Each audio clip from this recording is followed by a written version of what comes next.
Hello everybody and welcome back to my channel. Today I'm going to be doing my April wrap-up and it's a lot. I don't know how I've managed to read this many books in April. I did do like a 48-hour readathon last weekend, which I read like a bunch of books in, but even before that it was still a lot and I still don't know how I quite managed to read that much. I read 19 books in April, which is, I think, the most I've ever read in a single month, which is exciting, you know, breaking new records here. It's a good time. Here are the 19 books.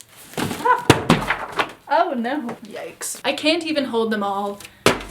They're falling. Okay, so we're just gonna get into it. First, I'm gonna start out with the 5 books that I've read from Carrie Maniscalco this month. I hadn't read any of her work before, and then I read Kingdom of the Wicked and Kingdom of the Curse, which are the first 2 ones that I'm going to talk about, and I loved her writing style a lot, so I decided to pick up another series by her, which I will explain in a second. So the first book that I picked up by Carrie Maniscalco was Kingdom of the Wicked, and I gave this one a 5 out of 5 stars. I thoroughly enjoyed this book. It was really fast-paced, really a good time. I enjoyed the dynamic between Wrath and Amelia so much. They're like enemies that have to work together. And that's just like the best trope. Like there's no dispute. It just is. The plot was fun. It was a good time. I enjoyed it a lot. I have a reading vlog in which I read this. So if you want more thoughts, I'll link it somewhere, but it was just really fun. So yeah, great fantasy romance. It was good. And then I love the first one so much that I immediately had to go out and pick up the second one, which is Kingdom of the Cursed. I gave this one a 4 out of 5 stars. It was a little bit slower than the first one and not a lot really happened plot-wise, but I still really enjoyed seeing Wrath and Amelia's relationship develop even more, and I'm very interested to see how Kingdom of the Feared, which is the third one, is going to go, because things happened at the end of this book, and I don't know if I'm really happy about the fact that they happened, but I do want to see the ramifications for sure. So there is the second book. So after I read those, I immediately wanted to read the Stalking Jack the Ripper series, which I've had the first book for in this series for a while, and I'm really glad that I got to finally start it. So I read the first 3 books out of the series. I still have to read the last one, but I'm hoping to get to it in May. The first one is Stalking Jack the Ripper, obviously. I give this one a 3.75 out of 5 stars. So this book did drag like a little bit as we got towards the middle part, but once like the ending plot started happening, it was wild. I kind of guessed who Jack the Ripper was gonna be, but I did not guess what he was attempting to do. And it was terrifying, but I was so intrigued. I was like, oh my god, did not see it coming whatsoever. And it was, I don't want to say it was fun, because it was not fun, but it was wild, shall we say. I really like the characters though, and I really like the romance that was budding in this book. It was fun. I really love Thomas Cresswell so much. Like, he is one of my new favorite love interests. The next one, which is Hunting Prince Dracula, I gave a 5 out of 5 stars to. I adored this book. Everything about it was so good. I had such a good time reading it. This book is set at Bran Castle, which is like the Dracula castle in Romania, and just the atmosphere that this beautiful gothic mansion brought to the story was top tier. I loved it. The romance was so good in this book because they were still like kind of getting together, like, oh, it was so good. And I also really enjoyed like the murder mystery plot in this one as well, because it was kind of made to look like vampires were doing this, and like obviously vampires aren't real, but it was still kind of fun, and I love like anything that has to do with vampires, so I just love this book so much. It was very good. The ending was also kind of wild. Was not expecting that. So yeah, 5 out of 5 stars for Hunting Prince Dracula. And then I read the third book, which is Escaping from Houdini. This is my least favorite of the series, and from what I've seen on Goodreads, I think it's like a lot of people's least favorite in the series. I think it has like the lowest average rating, which makes sense because I wasn't like a huge fan of this one. I didn't hate it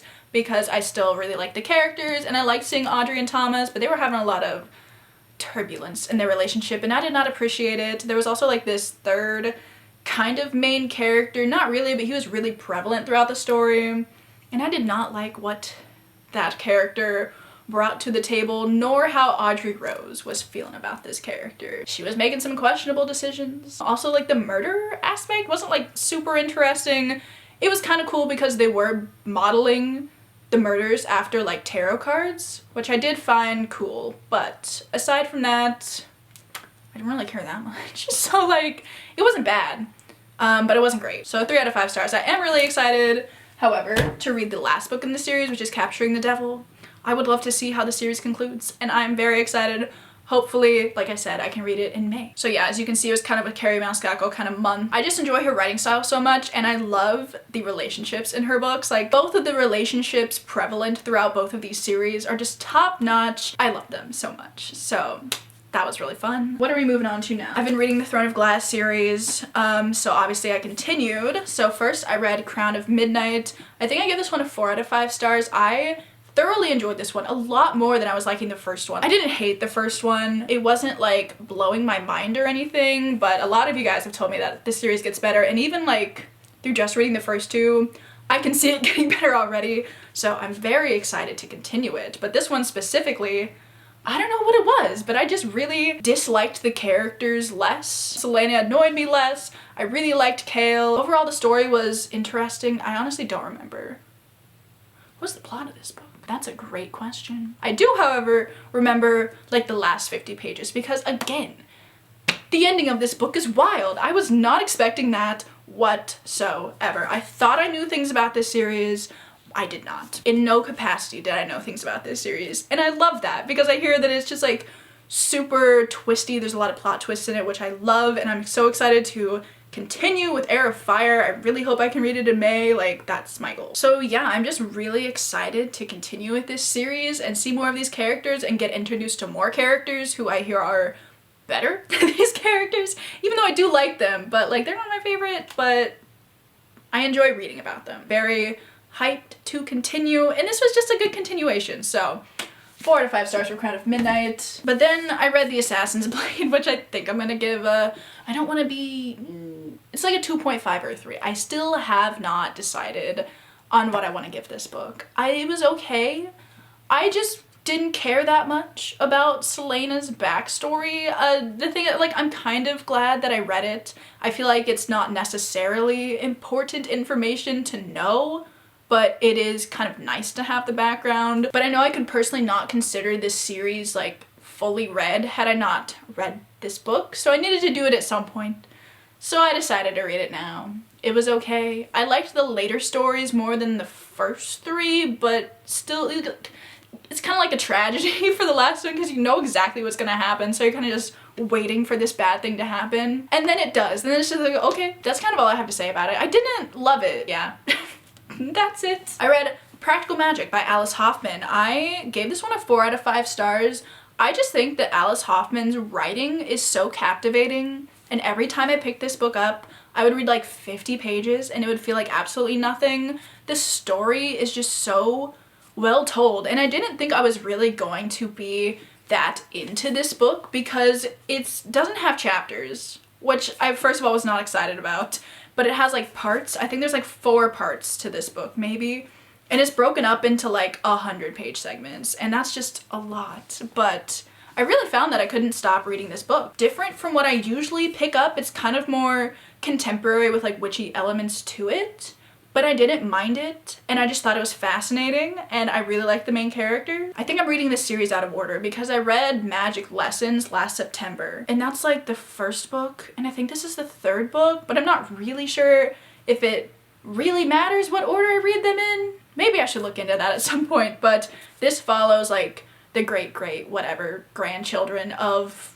Maria, who is like the first witch talked about in Magic Lessons, which I really enjoyed. I think I liked Magic Lessons just a little bit more just because it was a little bit more witchy. The 2 sisters in this book, Sally and Jillian, are kind of trying to not be witchy, kind of like rejecting it in a way. So there wasn't like a lot, but towards the end you can kind of see them start to embrace it more. I really enjoyed it, and I cannot wait to read the other 2 books in this series, as well as just some of Alice Hoffman's other work. I think she is a fantastic writer. The narrative was just so good. So yeah. Next up, I am continuing my reread of The Infernal Devices, and I read Clockwork Prince. I will not talk about it for too long, I'm so sorry, but I do want to mention it. I gave it a 5 out of 5 stars on the reread. Of course, I think I've read this book like 4 times now. It's my favorite one, like, come on. So the main chunk of these 19 books that I read this month comes from these graphic novels that I read this month. First, I read all 4 of the Fence graphic novels. I had heard like a couple of people talking about these and they had been on my radar for a while, and then I saw all 4 of them at my public library. And I was like, you know what? It's time. They're quick. They look fun. Do I care about fencing? No, but we'll see what I think. And I really enjoyed all of these. They were really fun. I now know more about fencing than I ever had before, and it was just a really fun time. It mainly just follows our character Nicholas joining a high school fencing team. The competition aspect is really fun, and I like all the dynamics between the characters, and I can see like relationships starting to like blossom just a little bit, and it's just really a fun, quick read. I'm excited for whenever the 5th volume comes out. Literally have no idea when that is. I have not looked into it, but I hope it's soon because I need more. And then obviously, since the show came out on the 22nd, I decided to reread all 4 Heartstopper graphic novels. It's only the first 2 that the show covers, but I wanted to reread all 4 of them just for fun. I was kind of sad that I didn't have them like with me physically to reread, so I had to like borrow them from the library, most of them, to read on my phone.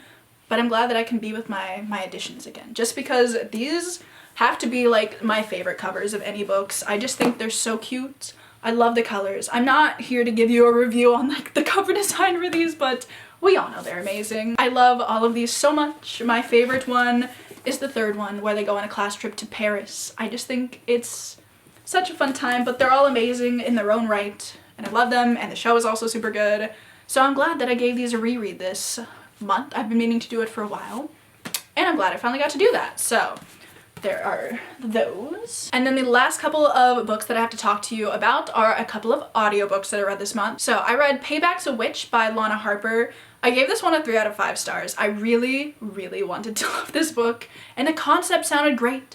It was a sapphic witch romance. I was here for it, but it kind of fell flat, like just a little bit. I still enjoyed it, but it wasn't my favorite. However, the atmosphere of this town that is like a magical competition kind of thing, which again sounds great, but it was like okay.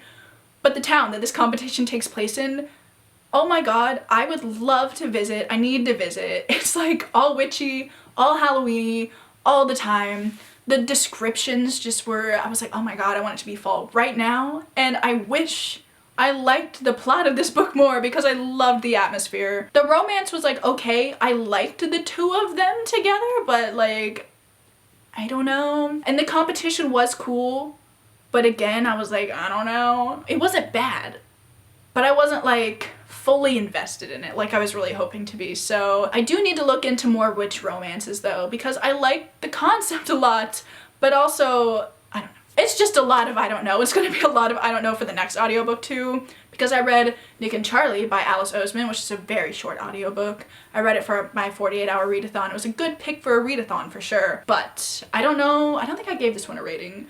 And I don't know if I'm going to give it a rating just because it's so short and like not too much happens. The concept of it was definitely interesting. It's about 2 years later in their relationship, I think, from where Heartstopper is at the moment, and Nick is going off to college. Charlie feels like he's gonna be left behind. They get in a fight. They make up. But it's also like very short, so I just don't know how to rate it. So I'm just gonna give it no rating. It seems easier that way. But I also read that one. Guys, I'm so out of breath now. I really cannot believe the amount of books that I got to in April. It's kind of insane. Like looking at them. I don't know where I found the time to read all of those. So that is the video. I really hope you guys enjoyed me talking about the 19 books that I read in April. So I would love to hear about the favorite books that you guys have read this month, or if you're feeling shady, let me know the least favorite books that you have read this month. I always find those to be entertaining comments as well, and I love seeing what you guys are up to. And I will see you in my next video. Bye.